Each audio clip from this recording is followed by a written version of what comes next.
Mga barangay tanod gikan sa 22 ka mga barangay sa Talisay City gipaubos sa training ug seminar sa saktong pamaagi sa pagsikop sa mga tao nga makalapas sa balaod. Ang live report ni Fem Marie Dumabok. Fem?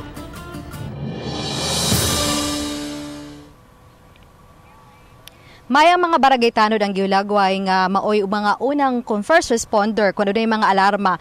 Lakip na niini ang pagpatuman sa warrantless arrest hinungdan nga gikinahanglan mapaubo sila sa pagbansay-bansay alang sa insakto ug luwas nga pagsikop o pagposas. Gibansay kining pipila ka mga tanod sa tanang 22 ka barangay sa Isulti kun mapatuman sa citizen arrest. Gitudloan usab sila sa saktong pamaagi sa pagposas sa dinakpan. Sa barangay poblasyon, tulo ka mga tanod ang mipaubo sa training ug seminar. Gitudloan usab ang mga tanod sa saktong pamaagi sa pagbadlong sa mga minor de edad nga makalapas sa balaod. Ang importante gyud kamaog ta sa proper gyud unsaon paghandcuffing. Ya ang kanang mga kuansa nila kana bang ang mga balaod o ya dili gyud tay una nga magpatakatag dakop dayon bisan walay sala. Si Ferial Gonzales kanhi tanod o karon gad focal sa barangay poblasyon ang mihangyo nga kun mamahimo mapaubos usab ang mga tanod og training sa self-defense. Sagad mag-uban ang mga tanod gad focal og kapulisan sa pagpatrolya ilabi na sa pagpatuman sa curfew. Wilbers gyud kay ngano basig masumbalik unya imbis kami mo kanang mo kuan nila kanang kaso mapusasan sa sila kami na noon mo mapusasan sad. Kay mahug man ta og kanang violation sa human rights kon dili nato ipahilo na gyud ang atong pagdakop. Pero kargado na itong madakop diri, ato gyud i-connect sa DSWD kay kargado diri mga minors mga atong madakpan.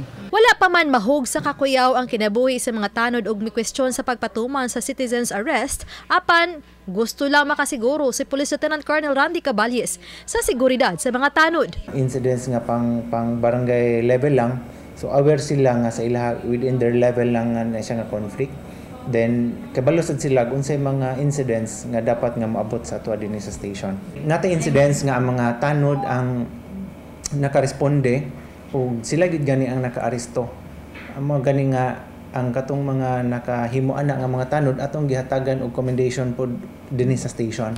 Samtang gawa sa training sa warrantless arrest, ipaubos usab sa training ang mga tanod sa advanced disaster response uban sa mga volunteer disaster team aron makapangandam usab panahon sa mga emerhensya. Ug ang city rugoy saligan dili gid nato dili gid diha dayon nato kinibitong ma-address ang ilang problema kun dili ang sakto nang giingon ni Mayor Samsam Gulyas nga ang ngayon gyud nga i-training gyud ang paabuton gyud sa barangay level unya ngadto na sa mga sitios kay just in case og naay mga posibleng panghitabo sa ilang lugar sila nay maka-response unya ang atong city mo follow na sila. Tinguha sa dakbayan nga ipatuman kini karong buwana isip pagpangandam sa mga programa sa Disaster Resilience Month sa sunod buwan.